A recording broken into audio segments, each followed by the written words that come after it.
Hello there, welcome back to another We've Been Different video. Today I want to do a super simple video, super quick video on basically the three biggest question marks at the quarterback position heading into the season. This video is strictly for fantasy football.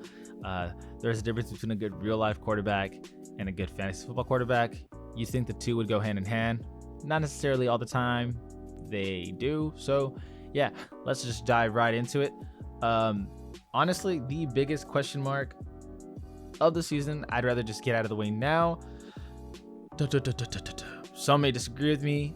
Trey Lance. This guy is capable of the world based off of what we've seen in film, based off of what we hear. Well, not what we hear. Scratch that. Based off of what we heard, what he can do, right? Because there's a lot of reports. I don't know if you guys follow any of the 49ers beat reporters. Not necessarily I do, but I see it on Reddit that this guy is not really having a great camp. Anytime you have a coach like Kyle Shanahan draft you and then believe in you, granted he kind of has to at this point in time, it says a lot. So I think he could really come out with mediocre numbers and I wouldn't be surprised, or he could come out looking phenomenal and I wouldn't be surprised. I think this guy is the biggest question mark because you don't know what's going to happen. Like, even me, like, I'm fumbling words trying to analyze this guy and where he's going to fall in the quarterback rankings for fantasy. I don't know. I could tell you right now, it's going to be amazing or terrible. No in between. Like, really, it feels like there's no in between. So that's number one. Number two, just look at all these names. Justin Fields. I think Justin Fields is a quarterback that we saw last season and thought Matt Nagy really screwed him up. But then some of us saw him and were like, he's got something. He's got something going for himself. And I think he's got a lot of speed on him that's really underrated. He's got a lot of speed. And he's capable of putting the ball right in the pocket.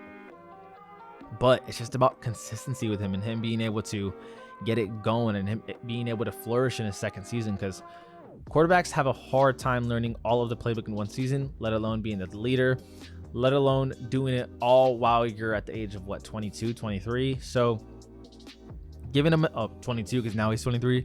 So giving him another year under his belt will do wonders for this guy. But let's be honest, not a lot of people, unless you're a Bears fan, knows how this is going to pan out. The reason why I say unless you're a Bears fan is because if you're a Bears fan, you're saying he's going to be a star, no matter what. It's called bias. It happens to everyone. That's no disrespect to Bears fans, because I would do the same thing. I promise you that. But anyway, we have no idea what's going to happen with this guy. I like what I see from him. I don't know if he can make it a consistent thing. He is one of those cases to where it's not as dramatic as Trey Lance, but it's definitely like, I wouldn't be surprised if he was bad. I wouldn't be surprised if he was good. So, the last one is, I think, probably the least controversial, I feel like. Tua Tagovailoa.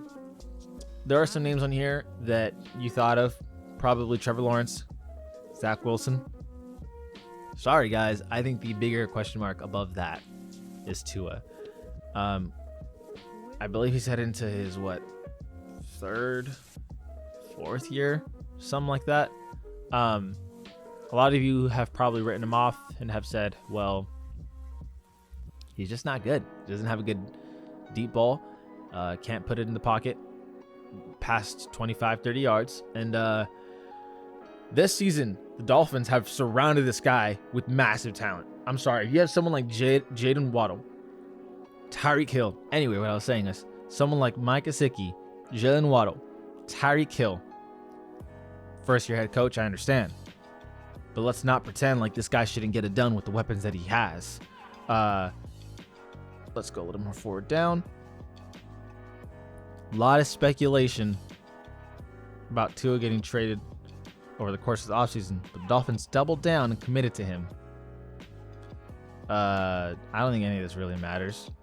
What I can say does matter is this is a prove it or lose it year for Tua. If he does not come out and prove that he was worth a first round pick, let alone the 5th pick in the first round. If he does not show the world what he's made of, then that's it, dude. Like, the Dolphins have given you the world. Adding Tyreek Hill to this offense, like, your second best receiver is the best receiver on plenty of other teams. So I think that's the biggest question mark. I wouldn't be surprised if he did well. I wouldn't be surprised if he did bad. I feel like with all 3 picks, Justin Fields, Trey Lance, and Tua, we have guys who really are just like, you can only speculate. Like, you really can't go off anything. So that's it for today's video. A super short video, but I'm going to do this with every skilled position. Next up, receiver, running back, tight end. You can't do it with kickers. Maybe we'll talk about defense. I don't know. But anyway, thank you for watching. This is Ollie Been Different on We've Been Different, and we out.